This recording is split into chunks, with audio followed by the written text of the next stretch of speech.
마가복음 9장 14절부터 29절까지 마지막까지 이 내용 여러분 다 아시겠지만 우리 한번 또 읽으면서 내용을 잘 이해하시면서 함께 읽도록 하겠습니다. 이에 그들이 제자들에게 와서 보니 큰 무리가 그들을 둘러싸고 서기관들이 그들과 더불어 변론하고 있더라.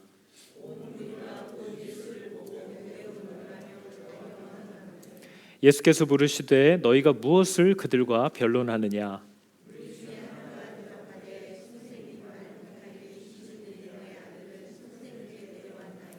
귀신이 어디서든지 그를 잡으면 거꾸러져 거품을 흘리며 이를 갈며 그리고 파리해지는지라. 내가 선생님의 제자들에게 내쫓아 달라 하였으나 그들이 능히 하지 못하더이다.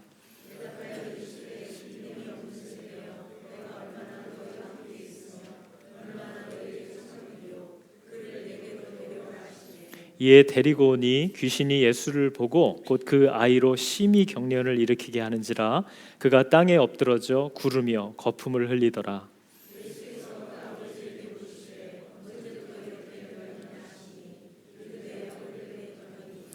귀신이 그를 죽이려고 불과 물에 자주 던졌나이다. 그러나 무엇을 하실 수 있거든 우리를 불쌍히 여기사 도와주옵소서.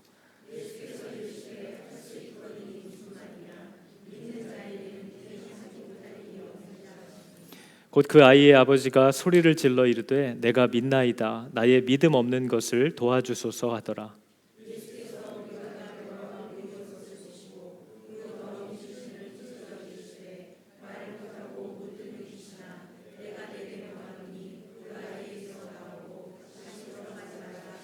귀신이 소리 지르며 아이로 심히 경련을 일으키게 하고 나가니 그 아이가 죽은 것 같이 되어 많은 사람이 말하기를 죽었다 하나. 집에 들어가심에 제자들이 조용히 묻자오되 우리는 어찌하여 능히 그 귀신을 쫓아내지 못하였나이까? 이르시되 기도 외에 다른 것으로는 이런 종류가 나갈 수 없느니라 하시니라. 아멘. 여러분, 제가 말씀을 준비하고 오늘 아침에 또 점검을 하다가 마음에 그런 생각을 하나님이 주시는 것 같았습니다. 제가 말씀을 준비하는 내내 절대로 주목하지 않았던 한 부분이 있었는데 방금도 읽으면서 마음이 찔리는 부분입니다. 아이가 경련을 일으키고 바닥을 뒹굴고 물과 불 가운데 계속 넘어집니다. 귀신이 이 아이를 죽이려고 그렇게 어렵게 합니다. 했을 때 예수님이 언제부터 그랬니? 했는데 저가 어렸을 때부터 그랬습니다. 하는 이 아버지의 아픔이 오늘 아침에 처음 느껴졌다는 겁니다. 저는 이 어린 아이가 어려서부터 불과 물 가운데서 막 뒹굴고 괴로워했을 모습을 바라봤을 부모와 또 그것을 그렇게 힘들어하고 괴로웠을 아이의 아픔이 지난 한 주간 예배를 준비하면서 한 번도 마음에 와닿은 적이 없었다는 것에 되게 큰 충격을 받았습니다. 말씀을 그냥 준비만 하고 있는 거죠. 그런데 오늘도 읽으면서 보니까 이 아이에게 집중이 되지 않는 죽어버린 심령에 대한 자각이 생기는 겁니다. 이것을 어떻게 풀어줄까? 어떤 메시지를 여기서 찾을 수 있을까에 마음이 집중되어 있지 아마 여러분들도 읽으시면서 그러셨을지도 몰라요. 그런데 이 아이의 아픔, 그 아버지의 아픔에 이런 말씀을 읽으면서도 그렇게 마음이 쉽게 가지 않는 정말 너무나도 굳어버린 내 마음을 보면서 너무 괴로웠습니다. 그죠? 여러분, 예수님이 이 당시에 쫓아다니면서 시비 걸던 자들을 향해서도 하셨던 말씀이 늘 그겁니다. 예수님은 그들의 아픔과 배고픔과 추위와 괴로움을 늘 주목하시면서 그것을 긍휼히 여기고 가슴 아프게 여겼다 이렇게 얘기를 하시는데 따라다니는 자들에겐 그런 것은 잘 보이지 않는다는 거죠. 여러분, 교회 안에서도 이런 성령에 주목하시는 부분들이 잘 보여질 수 있는 은혜 있기를 여러분 축복합니다. 오늘 예수님이 제자들에게 기도 외에는 이런 귀신 들린 일들을 해결하고 쫓아내려고 할 때에 기도 외에 다른 것으로는 이런 류가 나갈 수가 없다, 해결할 수가 없다 이런 얘기를 하셨어요. 그런데 우리가 알다시피 제자들도 아이를 낫게 해달라는 아버지의 부탁을 받았을 때 기도했겠죠. 제자들도 기도했겠죠. 왜냐하면 이 제자들이 지금 이게 처음 있는 상황이 아닙니다. 예수님이 전도 여행을 보내실 때도 그들이 얘기하기를 우리가 그리스도의 이름으로 갔을 때 막 귀신도 복종을 하고 난리가 났었습니다. 이런 얘기를 했었거든요. 그러니까 이미 해본 일인 거예요. 그런데 이 오늘 말씀은 예수님이 오시면서 보니까 못하고 있더라는 겁니다. 제자들이 귀신 들린 아이를 부모가 부탁해서 데려와서 그동안 했던 대로 하고 있는데 안 되더라는 거죠. 그러니까 여러분, 이게 뭐가 차이가 있을까요? 근데 예수님이 오셔서 하니까 또 바로 돼요. 이게 기도의 분량의 차이가 있는 걸까요? 아니면 어떤 영성의 수준이 아직 안 돼서 그런 걸까요? 여러분, 이게 아닌 거라고 우리는 말은 하지만 생각보다 교회 안에 이런 마음을 갖고 있는 분들이 많습니다. 나는 기도해도 잘 안 돼. 근데 저분은 누구는 참 기도하면 잘 돼. 그리고 우리는 뭔가를 부탁할 때도 저분은 기도 많이 하는 분이야. 이런 것들로 사람 간에 이런 레벨이 나뉘어지기도 하는 일들이 굉장히 많습니다. 교회 안에서 잘 쓰진 않지만 용한 분들 많잖아요. 용하시다, 저분이 참 용하다, 이렇게 이해하는 일들이 많다는 거죠. 근데 여러분, 오늘 예수님이 얘기하시는 걸 보니까 기도는 기도인데 믿음이 없는 세대야, 이렇게 얘기하시더라는 거예요. 믿음이 없는 기도인가 봐요. 그럼 기도를 하는데 믿음이 있어야 한다. 도대체 어떤 믿음을 갖고 기도를 해야 되는 걸까요? 여러분은 기도하실 때 어떻게 믿고 기도하십니까? 될 줄을 믿습니다 하면 돼야 되는 거 아닌가요? 그죠? 믿음의 기도라면. 근데 여러분, 우리가 기도라는 단어, 그죠? 이 단어의 뜻을 먼저 잘 이해할 필요가 있는데요. 오늘 마가복음은 기도 외에는 이런 류가 나가지 않는다 하지만 다른 복음서들은요, 기도와 금식 외에는 이렇게도 표현을 합니다. 근데 기도와 금식이라는 것의 가장 중심적인 핵심은 같은 거거든요. 여러분, 기도의 사전적인 뜻도 뭐냐면요, 기도는요, 내가 스스로 할 수 없어서예요. 기도의 시작은 내가 할 수 없어서, 내 힘으로 할 수 없기 때문에, 그게 이미 결론이 났기 때문에 내 스스로 소원하는 것을 이룰 수가 없어서 타인에게, 사전의 의미일 겁니다, 내가 아닌 다른 누군가에게 도움을 구하는 행위, 이게 기도의 뜻이에요. 그러니까 일단 내가 기도한다라는 건, 이미 그 시작이, 기도를 한다라는 건 내가 할 수 없다는 인정인 거예요. 내가 할 수 있으면 기도를 하지 않죠. 하면 되죠. 그러니까 내가 기도했어 라는 말은 이미 내 공로는 없는 거예요. 내가 내 안에서 나오는 능력이 전혀 아니라는 거죠. 그런데 우리는 기도라는 것을 서로 자랑할 때에, 또 와, 저분 대단하다라는 얘기를 할 때에, 내가 하나님 앞에 도움을 받기까지, 주님이 나에게 응답해 주시기 전까지 내가 얼마나 손이 발휘되도록 빌었는가를 자랑하는 게 우리가 얘기하는 기도의 변질된 모습이에요. 너 손 봐봐, 아직도 손이 하얗네. 나는 지문이 없어. 이 정도는 돼야 이게 기도했다고 할 수 있는 거야 하고, 기도가 그 기도를 한 사람의 열심을 드러내는 행위로 변질될 수 있다는 거죠. 근데 여러분, 기도를 뜨겁게 하던, 입도 뻥끗 못하고 죽을 마음으로 그냥 웅얼웅얼 기도를 하던, 하루 종일 기도를 했던, 정말 죽을 것 같은 마음으로 하나님께 던지듯이 한마디를 기도를 했던, 그 기도를 통해서 일하시는 분은 하나님이라는 거예요. 기도를 많이 했기 때문에 많이 일해 주시고, 조금 일하니까 그만큼만 일해 주시는 게 아닙니다. 하나님은 때로 기도하지 못하는 사람에게 찾아와서 값없이 은혜를 주시기도 해요. 하나님을 알지도 못하는, 그래서 그분에게 무릎 꿇은 적도 없는 사람에게도 찾아오셔서 큰 은혜를 주시기도 해요. 기도라는 것은 절대로 우리에게서 나오는 공로나 자랑이 될 수 없다라는 것은 너무나 분명한 건데도, 오늘날 교회 안에는 이게 굉장히 변질되는 거죠.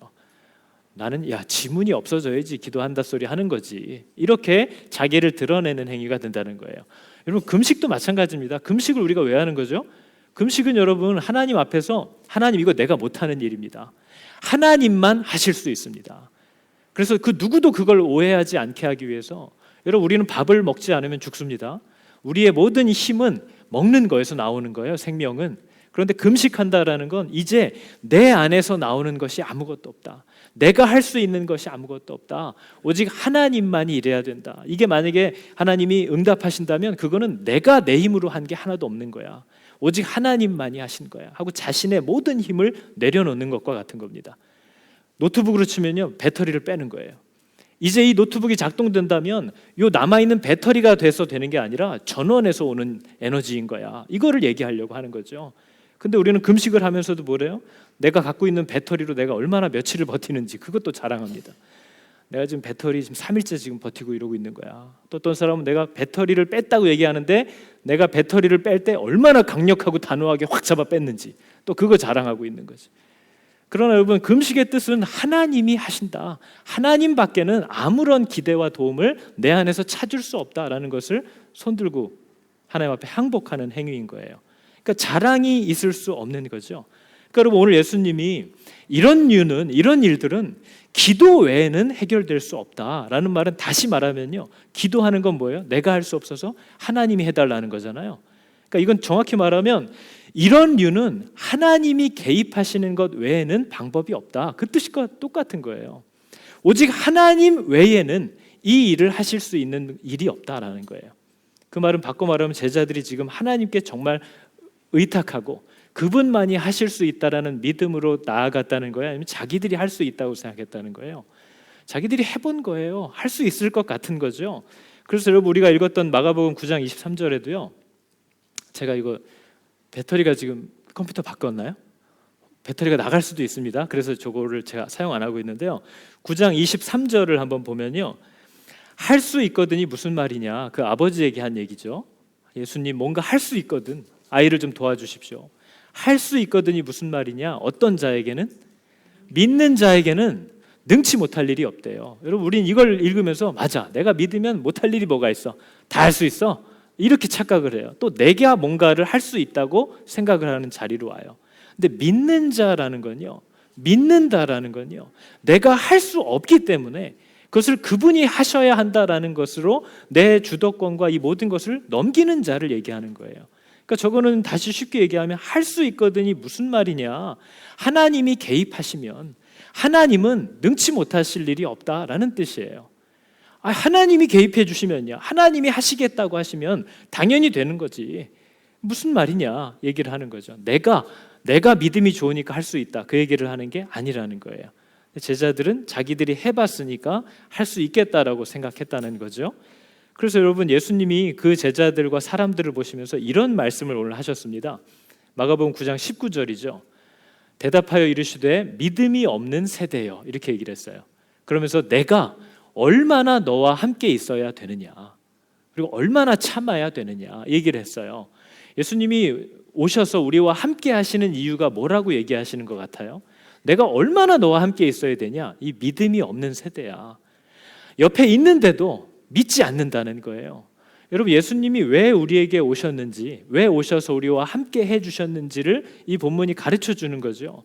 예수님이 오신 이유는 우리로 믿고 생명을 얻게 하려고, 우리로 믿음을 갖게 하려고, 하나님께 자신의 주권을 넘기는 법을 배우게 하려고, 생명을 주는 믿음 안에서 살게 하려고, 그래야 저와 여러분이 하나님과 함께 거할 수 있으니까 믿게 하려고, 믿음을 주려고 내가 너희에게 와서 함께 하는데 믿음이 안 나타난다는 거죠. 내가 언제까지 여기 같이 있어야 되냐 이 얘기를 하시더라는 거예요. 여러분, 우리가 이걸 보면 그럼 내가 믿음이 없는데 어떻게 하라는 건가, 내가 믿음이 생기질 않는데 어떻게 해야 되는 건가, 이런 답답함이 우리 가운데 있는 분들이 많습니다. 믿고 싶은데 안 믿어져요. 어떻게 하라는 겁니까? 목사님, 믿고 싶은데 안 믿어져요. 근데 여러분, 만약에 믿음에 관심도 없는 분이라면 한두 번 권고하고 안 되면 방법이 없는 거죠. 근데 만일 이런 질문을 하시는 분이 정말 믿고 싶은 분이라면, 난 정말 하나님을 만나고 싶어요, 정말 하나님이 신뢰할 만한 분이라는 것을 경험하고 싶어요, 그래서 뭔가를 할 때 이제는 더 이상 고민하지 않고 그냥 하나님이 이렇게 말씀하셨다 하면 그게 확 믿어지는 이런 믿음이 내 안에 있었으면 좋겠어요. 그걸 간절히 원하는데 잘 안 돼요. 그러면 어떻게 하라고 오늘 본문 얘기하죠? 여러분, 오늘 보니까 성경은 분명한 길을 제시해요. 이 귀신 들린 아이의 아버지가 예수님 앞에 나와서 하는 고백이 바로 그 대답이에요. 뭐라고 얘기를 하죠? 9장 24절을 보니까요, 아이의 아버지가 소리를 질러요. 할 수 있거든 도와주세요. 우리 아이를 살리고 싶은데 어떻게 해야 되느냐. 믿음이 없다 하시니까 내가 믿습니다, 내가 믿겠습니다. 다른 방법이 없잖아요. 주님이 하실 수 있다고 하면 내가 그렇게 될 줄을 믿겠습니다. 나의 믿음 없는 것을 도와주소서 하고 하나님께 매달리더라는 거죠. 여러분, 믿음이 생기지 않으면 어떻게 해야 될까요? 정말 관심이 없는데 그냥 던지는 분이라면 관계가 없지만, 들어도 소용이 없지만, 정말 여러분 하나님이 진짜 신뢰할 만한 분 맞아? 하는 걸 정말 경험해보고 싶으시거든, 자기의 보좌에서 내려와서 나 하나님 뜻대로 따라갈게요 하고 엎드리라는 거예요. 이분이 정말 신뢰할 만한 분인지를 알고 싶으면 내가 믿겠습니다. 내 믿음 없는 걸 도와주세요 하고 자신의 주권을 하나님께 드려보라는 거예요. 그런데 그건 안 하고 이렇게 밖에서만 계속 쳐다보는 건 아무 의미가 없어요. 이 아버지처럼 달려 나와야 돼요. 앞에 자빠져야 돼요. 바지가랑이를 붙들어야 돼요. 어떻게든 하실 수 있으면 하시겠다는 대로, 하실 수 있는 대로, 하겠다는 대로 그냥 해주십시오. 내가 그걸 믿겠습니다. 믿어지지 않는다면, 믿음이 없는 것처럼 보이면 나를 좀 도와주십시오. 이런 간절함으로 하나님께 매달리는 일이 있느냐는 거죠. 나 왜 이렇게 안 믿어질까? 하고 끝이에요. 그걸 믿어보려고, 내가 저걸 믿지 않으면 큰일 나는데 하는 마음이 내 안에 전혀 간절함이 없어요. 그래서 여기서는 그냥 안 믿어지는데 하고 나가서는 또 편하게 살아요. 그러나 여러분, 성령의 역사는요, 이게 왜 믿어지지 않을까가 정말 죽을 것처럼 고민이 되고, 내가 이 생명 안으로, 믿음 안으로 들어가야 되는데 난 왜 이게 해결이 안 될까 하면 사람은 정말 소리 지르게 돼 있습니다. 괴로울 수밖에 없어요. 너무 답답해요. 죄는 믿는다고 하는데 난 왜 저게 안 될까? 왜 나는 아멘 아멘 하다가도 막상 일이 다가오면 그게 금방 불안해지고 하나도 안 믿어져서 원래 하던 대로 맨날 이러고 살까? 나 왜 그럴까? 하는 답답함과 괴로움이, 여호와의 손이 그 사람의 마음을 밤낮 짓누르는 그 아픔이 그 사람 안에 나타날 수밖에 없다는 거죠. 그러니까 여러분, 정말 믿음을 원하시면, 정말 하나님이 신뢰할 만한 분이라는 걸 경험하고 싶으시면 그 하나님께 가서 해보세요. 내가 정말 당신을 신뢰해도 되는지를 확인해 보고 싶으시면 그분 말씀대로 자기를 던져보세요. 그걸 하지 않고 어떻게 그걸 확인할 수 있겠느냐 하는 거죠. 여러 번 얘기했지만 여러분, 이스라엘 역사상 안식년이 지켜진 일이 없습니다. 하나님은 분명히 6년 동안 네가 씨를 뿌리고 마지막 7년째에 씨를 뿌리지 않고 쉬면 3년 먹을 걸 주겠다고 약속하셨어요. 근데 이스라엘 역사에 그걸 지킨 일이 없습니다. 그래서 성경은 하나님이 강제로 그들을 포로로 끌어가게 하심으로써 이 땅이 안식을 취하게 하셨다, 이렇게 조롱하듯이 얘기합니다. 아니, 6년째에 안 뿌려야 3년 먹을 걸 주시는지 안 주시는지 확인해 볼 거 아니에요. 근데 뭐 매년 뿌리니까 이 사람은 그냥 늘 자기가 뿌린 거 걷어서 먹고 살지, 하나님이 정말 믿음으로 안 하면, 순종하면 그렇게 채워주시는가를 확인할 길이, 기회가 한 번도 없는 거죠. 이스라엘이 그렇게 살았다는 거예요. 근데 우리들도 그렇게 살고 있다는 거죠. 하나님이 여러분의 길을 인도하는지 알고 싶다고요?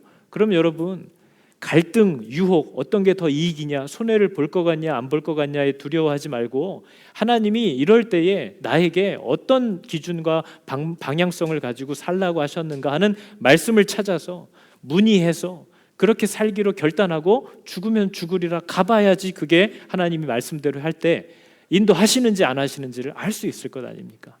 그러나 그런 일이 내 안에 전혀 없다는 거예요. 그러니까 여러분, 믿음이 좋다 이런 얘기하는데요, 믿음의 정의는 어떤 물건 혹은 어떤 사람에 대한 신뢰예요. 믿음이라는 것.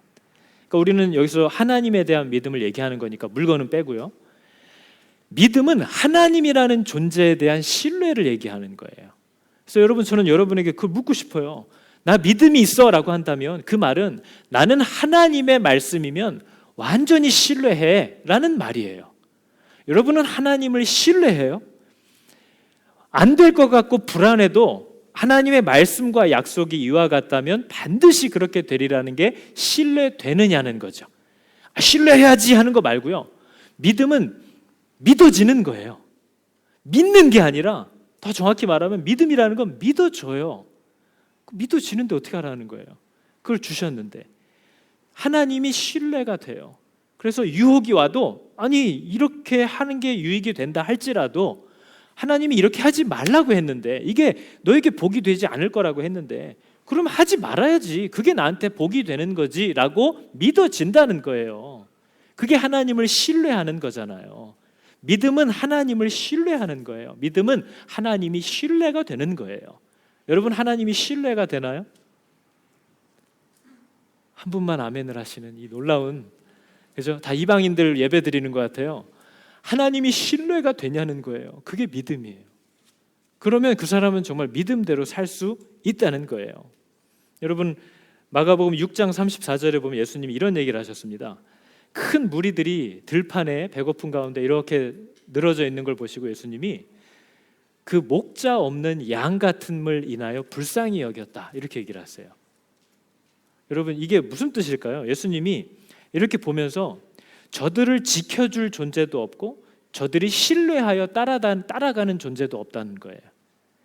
목자가 없는 그냥 들판에 돌아다니는 양처럼 보였대요. 그들이 목자가 없대요. 믿음이 없잖아요. 목자가 없는 게 아니라 있는데 그 목자를 저 양들이 신뢰하지 않아요. 그러니까 그 목자를 따르지 않아요. 그러니까 목자 없는 양같이 저렇게 떨어져 있는 거예요. 그것을 예수님이 보시고 불쌍히 여기셨대요. 그죠? 여러분, 이 얼마나 슬픈 일입니까? 저와 여러분도 교회를 다니지만 매사에 문제를 만날 때 내가 신뢰하는 분이 없어요. 하나님의 말씀이 신뢰되지 않아요. 여호와 하나님이라는 존재가 내 인생에 그렇게 신뢰하고 따라갈 만한 존재처럼 여겨지지 않아요. 그걸 예수님이 불쌍히 보신다는 거예요. 왜냐하면 그게 곧 죽음과 마찬가지거든요. 여러분, 양들은 푸른 초원 쉴 만한 물가가 양들을 살리는 게 아니고요, 목자가 있냐 없냐가 양의 생명을 좌지우지해요. 풀과 물이 있는 곳이 짐승의 공격을 받기가 제일 좋은 곳이에요. 비옥한 곳이. 왜냐하면 모든 짐승이 거기를 좋아할 테니까. 그 풀과 그 물이 양들에게 유익이 되려면 그들이 그것을 누릴 수 있도록 지켜줄 목자가 있어야만 돼요.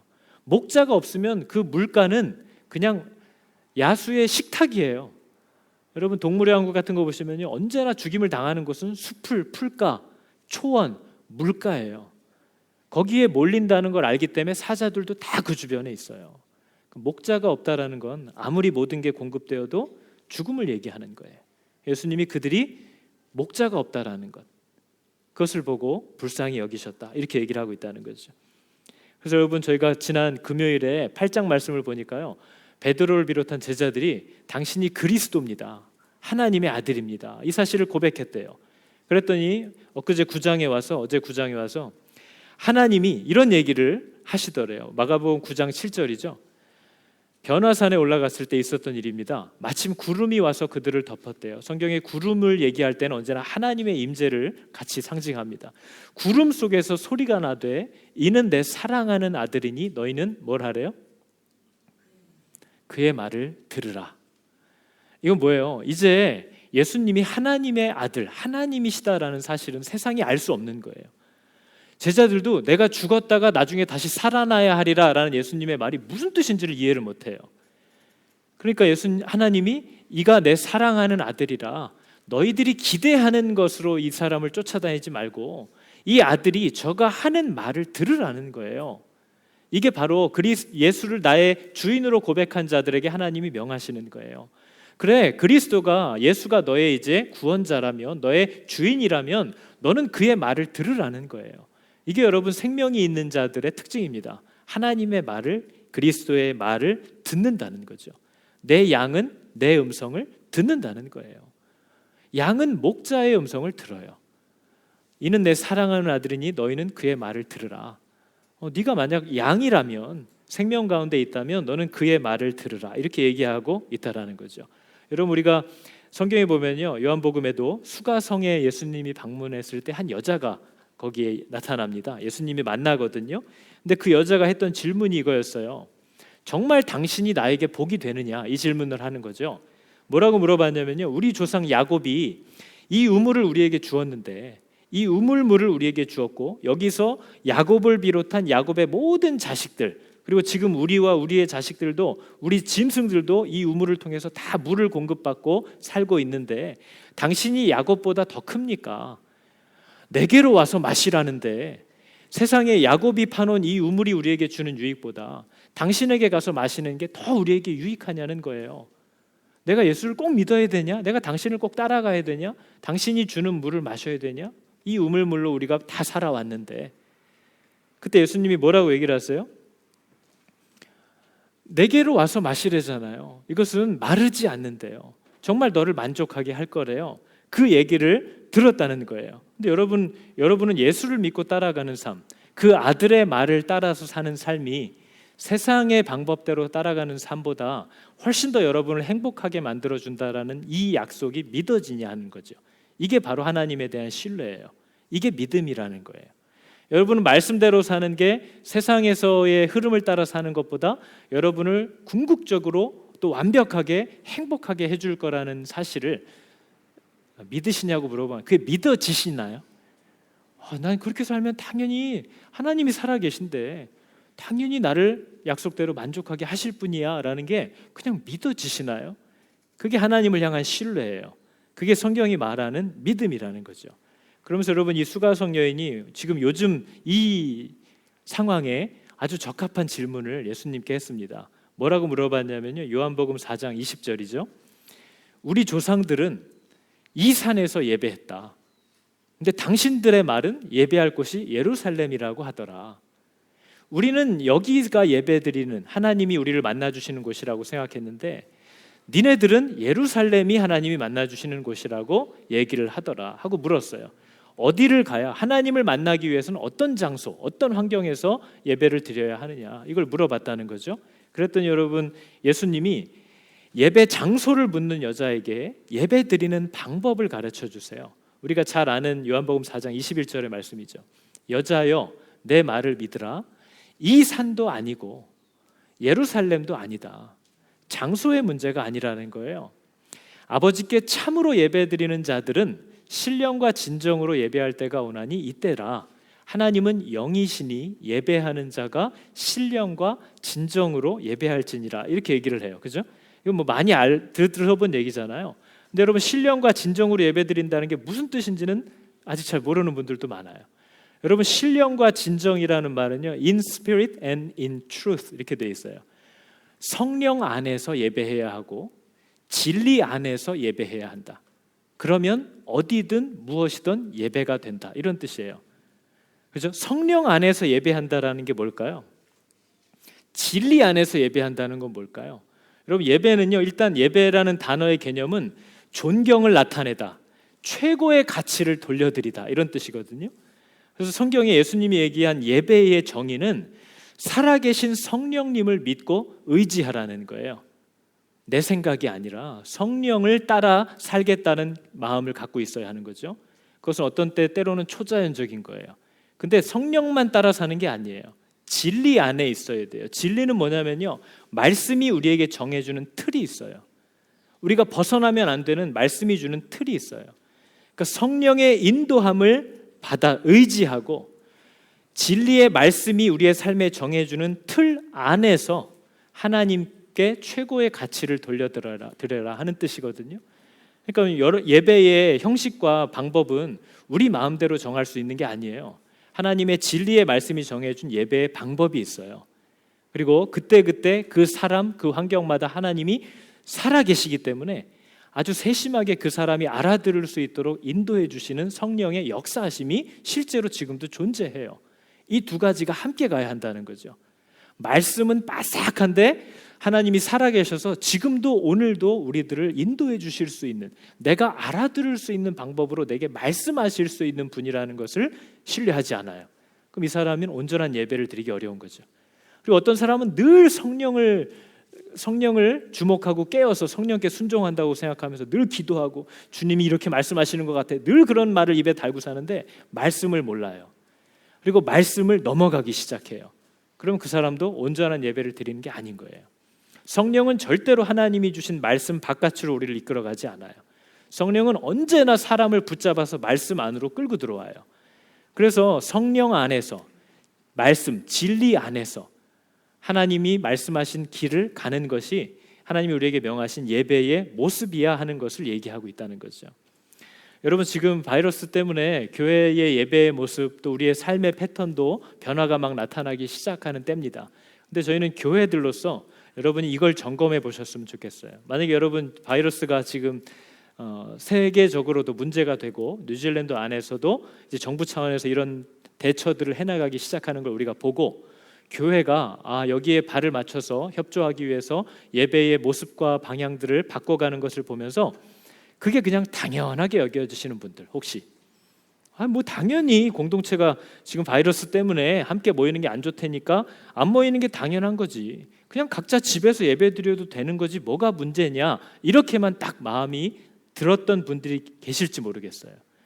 근데 여러분, 그것은 진리의 말씀이 우리에게 얘기하시는 경고를 듣지 못하는 것이고, 살아계신 성령께서 우리에게 말씀하시는 문제들에 주목하지 못하고 있는 모습일 수 있다는 거죠. 우리가 지금 오늘 하이델베르크 요리문답 51문을 했잖아요, 시작에. 근데 27번째 문답을 보면 하나님의 섭리에 관하여 성경은 분명히 우리에게 이 진리를 가르쳐 줍니다. 뭐라고 얘기하냐면요, 잎새와 풀, 비와 가뭄, 풍년과 흉년, 먹을 것과 마실 것, 건강과 질병, 부와 가난, 참으로 이 모든 것이 우연이 아니라 아버지와 같은 그의 손길로 우리에게 임합니다. 이것을 얘기해요. 그러니까 여러분, 우리는 당연히 살다 보면 이런저런 일이 있을 수 있죠. 그거 뭐 세상 사람들도 모릅니까?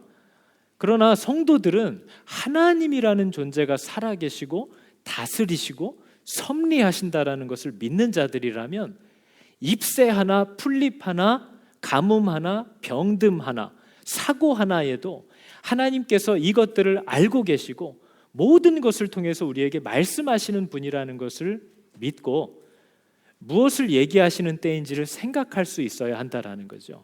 너무나 중요한 일이라는 거예요.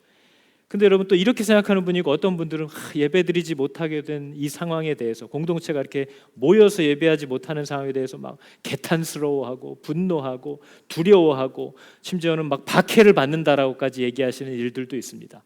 근데 여러분, 이 상황에서 우리가 또 기억해야 될 것은요, 바이러스가 없을 때, 그래서 늘 이렇게 언제든지 모여서 예배드릴 수 있을 때에도 하나님을 진정으로 예배드리지 않았던 우리의 그 가증한 모습을 하나님이 주목하고 계셨다는 것도 알아야 됩니다. 여러분, 주일날 여기 와서 모이지 못하는 예배 때문에 하나님이 슬퍼하시는 게 아니라 모든 환경을 다 열어주고 계셨을 때에도 우리가 하나님을 신뢰하지 않고 살았던, 온전한 예배를 드리지 못하고 살았던 교회들의 모습에 하나님이 이미 오랫동안 가슴 아파하셨다는 것을 알아야 한다는 거죠. 우리는 단지 못 모인다라는 것에 막 문제의식을 삼고 두려워하지만, 모이든 안 모이든 참 너희는 나한테 골칫거리다 하는 마음과 모습을 우리가 드러내고 살았다는 거예요. 그래서 여러분, 지금 저희는 그런 생각을 합니다. 이제 저희가 이미 지난달에 성찬을 멈췄습니다. 성찬식을 하지 않기로 했고 애찬도 갖지 않기로 했어요. 근데 여러분, 이것을 그냥 바이러스 때문에 당연하지라고 생각하지 마시고, 이스라엘도 안식일을 지키지 않을 때 하나님이 포로로 강제로 끌어가 버리고 그 땅에 안식을 맡게 하신 적이 있는 것처럼, 저와 여러분은 지금 성찬을 나눌 수 없는 이 때를 하나님 앞에서 수찬 정지의 징계를 받는 것처럼 받으셔야 됩니다. 정말 그동안 나의 잘못된 신앙의 삶 가운데 하나님이 수찬을 받을 수 없게 하시는, 성찬을 받을 수 없게 하시는 환경 가운데로 나를 놓으셨다라는 것이 하나님이 나를 징계하시는 것처럼 우리는 받고 회개해야 될 때를 만나고 있다는 거죠. 또한 이제 다음 주부터 여러분, 이 자리에서 당분간 모이지 못합니다. 우리는 정말 하나님 앞에 출교의 징계를 받은 것처럼 각 가정에서 가슴 아파하고 또 하나님 앞에 회개하면서 이 때를 보내야 하는 것이 옳은 성도의 자세라는 거죠. 우연히 일어나는 일은 없습니다. 모든 일들이 저절로 그냥 그렇게 진행되는 일은 하나도 없다는 거예요. 그래서 모든 성도들은 이러한 때에 우리가 무엇을 주목해야 하는가, 그리고 우리의 삶에 하나님의 기뻐하시지 않는 것들을 이 시간에 돌아보고, 하나님이 어떻게 보면 지금도 여전히 부드럽게 징계하고 계시는 이 상황을 정말 뼈아프게 받아들이면서 함께 회개해야 될 때를 받아들이고 있다는 거죠. 그리고 여러분, 혹시 지금 이런 상황들을 통해서 그러게 교회가 그냥 이렇게 꼭 모여야 되나 하는 질문, 우리가 벌써 2주 전에도 했던 내용인데요, 예배를 왜 드리는 것인가, 왜 모여서 드리는 것인가 하는 평소 아무 의식이 없이 해왔던 이 모든 형식들이었다면 이제는 생각하고 알아가야 할 때라는 거죠. 여러분, 교회라는 건요, 교회가 꼭 모여야 돼요? 예. 여러분, 교회는요, 나 자신이면서 동시에 우리예요. 나와 우리, 이것이 합쳐져서 교회라고 얘기하는 것이지, 나도 교회고 우리도 교회니까 둘 중에 편한 걸 하나 취하자, 그건 교회가 아니에요. 하나님의 삼위일체의 본성 역시도 그분이 나는 하면 당신을 얘기함과 동시에 성부, 성자, 성령, 우리를 함께 지칭하는 단어예요. 그런 하나님의 형상이 우리에게 있다는 겁니다. 그래서 모든 교회는 나 자신이면서 또한 우리 전체를 얘기하는 거예요. 이걸 같이 교회라고 얘기하는 거죠. 그렇기 때문에 여러분, 예배라는 것도 예배가 별거야? 하나님을 대하는 내 태도가 예배고 하나님과 함께 살아가는 내 일상이 곧 예배지. 나무아미타불 이렇게 얘기하는 거죠. 깨달음이 막 오는 거죠. 근데 그게 예배인가요, 여러분? 여러분, 예배는 하나님이 친히 우리들의 머리가 되셨다라는 거예요. 그래서 나 자신과 내 개인의 일상의 평범한 삶 전체가 하나님께 드려지는 예배이면서 동시에 그분을 머리로 삼은 모든 지체들이 그분의 명령을 쫓아서 하나의 몸을 이루어가게 하시고 교회 위에 하나님이 직분을 명하시고 은사와 역할들을 맡기셔서 연합하는 공동체로 세워져 가게 하시는 이것이 또한 교회의 모습입니다. 개인에서 공동체로, 지역교회에서 공교회로 점점 작은 손발에서 온 몸으로 서로 지어져 가고 연결되어져 가는 이 방향성이 교회의 모습이라는 거예요. 물론 여러분, 상황에 의해서 나 혼자 집에서 예배드려도 예배예요. 그러나 절대로 성령 안에서 예배드리는 사람들은 성령이 나를 거기에 묶어두지 않으신다는 걸 알 수 있어요. 교회는 모이게 되어 있습니다. 함께 세워져 가는 것을, 또 함께 부딪혀 가야 할 것을 성령이 늘 명하시고 우리를 그 자리로 이끄신다는 거죠. 그리고 또한 우리가 교회론 새가족들은 늘 하는 건데요, 참 교회라는 증거, 표지, 사인이라고 하죠. 이게 교회가 맞구나 라고 하는 증거는요, 바른 말씀이 선포되어야 합니다. 그리고 눈으로 볼 수 있는 메시지인 세례식과 성찬식이 거행되어야 하고, 또 이것들을 이 바른 진리에 도전하고 그것을 변질시키려고 하는 모든 무지함과 악함들에 대해서 단호하게 징계를 하는 것이 나타나야만 그게 하나님이 얘기한 교회라는 사인이에요. 그러니까 그것은 여러분이 가정에서 혼자 할 수 있는 게 아닙니다. 그죠? 그래서 우리가 또 공동체로 모이는 거죠. 그러니까 여러분, 하나님이 제정하신 예배의 모습이 있어요. 하나님이 명령하신 예배의 모습이 있어요. 개인으로 시작하지만 공동체로 연합하고, 지역교회인 것 같지만 공교회로 하나로 계속 세워져 가는 것. 근데 이게 얼마나 많이 끊어졌는지 아시죠? 오클랜드 교회만 해도 개인 교회들만 벅적벅적하지 교회들이 연합한다 그러면 다 손사래를 칩니다. 심지어 우리 교회가 속해 있는 노회가 뭔지도 모르고 그 노회에 속해 있는 교회들이 어떤 역할을 해야 되는지도 이제는 다 잊혀져 버린 시대를 우리가 살고 있는 거죠. 이게 여러분, 생명이 끊어지고 멈춰 있는 걸 단적으로 보여주는 겁니다.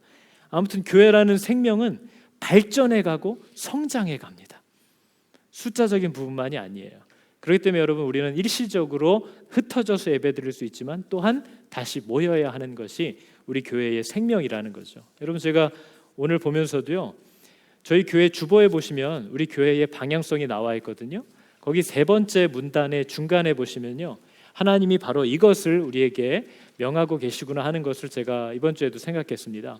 세 번째 문단 중간에 보시면 하늘 그림 교회는 성도들이 그들의 사역지인 가정과 세상에서 성도답게 살 수 있도록 부르고 또 보내는 교회입니다. 이렇게 되어 있죠. 여러분이 우리 이렇게 모이는 이유가 뭐라고요? 여러분의 사역지인 가정과 일터로 여러분을 보내기 위함이라고요. 그래서 여러분, 이 당분간 모이지 못하고 함께 예배드리는 시간은 여러분이 바로 이 부르심의 사명을 확인해 보는 시간입니다. 영상으로도 도와드릴 거고 유인물로도 공급을 해드릴 거예요. 근데 여러분은 아마 깜짝 놀랄 겁니다. 우리 집이 함께 예배 드릴 수 있는 가족 분위기가 아니었구나 하는 것을 아마 발견하실 거예요. 부부가 같이 찬양을 하다가 목소리가 섞이는 걸 보면서 막 닭살이 돋기 시작할 겁니다. 기도할까 하다가 대판 싸우고 에이 말어, 이런 걸 경험하게 될 거예요. 각자 각 방에 들어가서 인터넷으로 예배드리는 일을 여러분 확인하게 되실 거예요. 얘들아 예배드리자 했다가 애들이랑 대판 싸우는 일을 경험하게 되실 거예요. 그게 뭐예요? 바로 여러분이 세워야 했을 사역의 자리인 가정이 어떻게 무너져 있고 여러분이 얼마나 그것을 세워오지 못했는지를 확인하게 되는 시간이 될 거라는 거죠. 그것을 여러분 아파하시기를 바랍니다. 아파하고 괴로워하는 시간이 되시길 바랍니다. 그래서 그게 뜻대로 되지 않았을 때에 골방에 들어가서 회개함으로 펑펑 우시는 시간으로 사용하시기를 바랍니다. 그리고 그 가족들을 다시 세워가는 자리로 하나님께 도움을 구하면서 나를 도와주소서 하고 달려나올 수 있기를 여러분 축복합니다. 이제 다음 주부터는 우리 교회가 예배 장소를 예배를 멈춘다고 하지 않습니다. 그죠? 예배를 중단하는 것이 아니라 예배 장소를 일시적으로 변경하는 거죠. 그래서 여러분의 가정에서 이제 드려지게 될 겁니다. 그래서 여러분 이 시간 동안에 가정에서 함께 예배 드리시면서 교회들이 함께 한 자리에 연합해서 하나됨을 확인하고 뜨겁게 세워져가는 공동체로서의 예배 드릴 날을 사모하고 또 기다리는 그런 복된 시간으로 사용하실 수 있기를 여러분 축복합니다. 우리 마지막 역대하 7장 13절의 말씀을 보고 같이 기도할 텐데요. 여러분, 하나님께서 우리에게 말씀하신 내용이 너무나 분명합니다. 제가 이것을 드리지 않았군요. 주지 않으면서 띄우라고 하는 것처럼 못된 일이 없죠. 여러분, 역대하 7장 13절을 보면 하나님이 분명히 우리에게 이런 말씀을 주셨습니다. 혹시 내가, 하나님이 하시는 얘기예요. 혹시 내가 하늘을 닫아서 비를 내리지 아니하거나, 혹시 메뚜기들에게 명령하여 땅을 삼키게 하거나, 혹시 내 백성 가운데 역병을 보낼 때에 내 이름으로 불리는 내 백성이, 세상이 다 그래야 된다는 게 아니에요. 내 백성, 내 사람들이 자기를 낮추고 기도하여 내 얼굴을 구하고 자기들의 악한 길들에서 떠나면 그때 내가 하늘에서부터 듣고 그들의 죄를 용서하며 그들의 땅을 고치리라. 이것은 하나님 우리에게 주신 약속입니다. 이 말을 듣고 우리가 해야 될 일은 뭐죠? 세상에 나아가서 이게 다 하나님의 징계야 이것들아 하고 다니라는 건가요? 이게 다 세상을 향한 하나님의 심판이다 이러고 다니라는 건가요? 자기를 낮추고, 지금 세상은요 믿는 저와 여러분의 죄 때문에 같이 신음하는 거지 하나님은 저들의 죄 때문에 치시는 게 아니에요. 저들은 이미 징계 받았어요. 저들은 이미 죽음 가운데 있어요. 하나님이 세상을 흔들고 괴롭히시는 것은 생명을 준 자녀들이 바른 역할을 하지 못할 때 때리신다는 거예요. 그러니까 엄밀히 말하면 지금 세상이 받는 이 바이러스의 고통은 신천지의 죄도 아니고 다른 누구의 죄도 아니고 믿는 자들이 그 삶을 제대로 살지 않은 것에 대한 하나님의 경고라는 것을 이해하셔야 됩니다. 그러니까 우리는 밖에 나가서 외쳐야 될 때가 아니라 고개를 쳐박고 수치스러워야 할 때를 만나고 있다는 거죠. 우리가 어떤 삶을 사는지 제가 굳이 드러내지 않아도 여러분이 다 잘 아시지 않습니까? 내가 믿는 자라고 하면서 어떻게 살고 있는지, 내가 얼마나 긍휼과 사랑이 없는지, 내가 얼마나 타협하고 사는지, 내가 얼마나 하나님을 조롱하고 사는지, 내가 얼마나 사람들을 사랑하거나 돌아봄이 없이 사는지, 내가 얼마나 내 명예를 드러내는 것에만 우선순위를 두고 내 자존심을 지키기 위하여 모든 가식을 다 떨고 사는지 우리가 모르는 바가 아닙니다. 자기를 낮추고 겸손히 하나님 앞에 기도하면서 악한 길들에서 떠나라 하는 말씀을 오늘날 믿는 자들에게 주고 계시다는 것을 꼭 이해하시기를 여러분 축복합니다. 시간 찬양할 텐데요. 우리 잘 아는 찬양이죠. 내 영혼이 은총 입어. 우리가 받은 사랑이 참으로 큽니다. 그죠?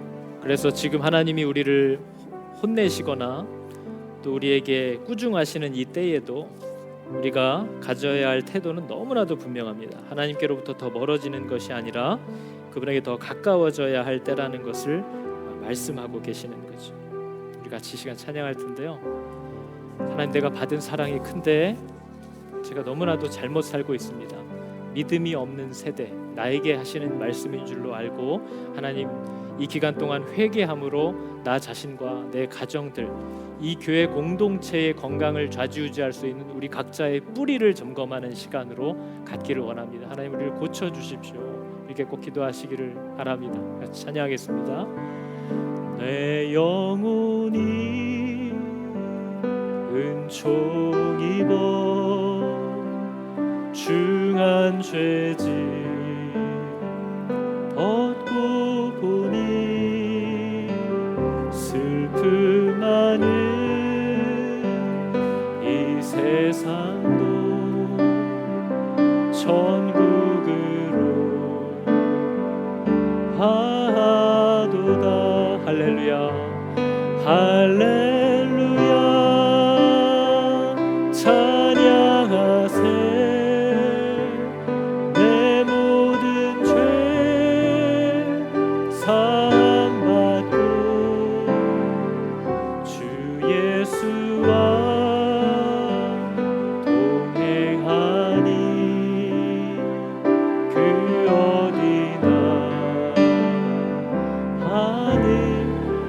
찬양할 텐데요. 잠깐만요. 우리 교사들은 좀 시간이 늦었기 때문에 먼저 일어나서 내려가시면 되겠습니다. 교사들은 이동하시고 우리는 한 번 더 찬양하고 시간 함께 기도하도록 하겠습니다. 우리 1절 다시 한번 찬양할까요? 내 영혼이 은총 입어 중한 죄짐 벗고 보니 가사 넘겨주세요. 슬픔 많은 이 세상도 천국으로 1절입니다. 아하도다 할렐루야 할렐루야 찬양하세 내 모든 죄 사함받고 주 예수와 동행하니 그 어디나 하늘나라. 여러분 제가 기도하겠습니다. 여러분 가정에 돌아가셔서도 꼭 이 말씀을 가지고 여러분 각자의 자리에서 조용히 무릎을 꿇고 1대1로 하나님께 고백하고 회개하고 또 구하는 시간을 꼭 가지시기 바랍니다. 하나님, 믿음이 없는 세대요. 믿음이 없는 세대요. 내가 얼마나 너희와 함께 있으며 얼마나 참으리요. 그를 내게로 데려오라 하셨던 그리스도의 마음을 우리로 헤아리게 하여 주시옵소서. 정말 내 안에 믿음이 없는 것을 내가 봅니다. 하나님 신뢰함이 내 안에 없음을 아버지 발견합니다. 내가 그것을 안타깝게 여기고 가슴 아파하며 하나님을 이름을 부르고 달려나아가 주님 나를 도와주소서, 나의 믿음 없음을 도와주소서, 이렇게 소리 지르는 이 아비의 심정을 내가 갖게 되기를 원합니다. 하나님 우리의 마음을 깨뜨려 주시고 흔들어 주시고 또 열어 주셔서 우리가 무엇을 주목해야 할 때인지를 알게 하시고 우리가 무엇을 회개해야 하는지를 보게 하시고 어떤 죄악된 자리에서 떠나라 하시는지를 듣게 하여 주사 우리의 부르심에 합당한 삶을 살아갈 수 있는 힘과 도움을 하나님 허락하여 주시옵소서. 하나님의 은혜를 간절히 구하고 또 주님의 은혜 주심을 신뢰합니다. 지금은 우리 주 예수 그리스도의 은혜와 하나님 아버지의 사랑하심과 성령의 교통하심이 이 시간 함께 하게 하신 하늘그림교회 모든 성도들 위에와 그들의 가정과 자녀들 위에 지금부터 영원까지 함께하여 주시기를 간절히 축원하옵나이다. 아멘.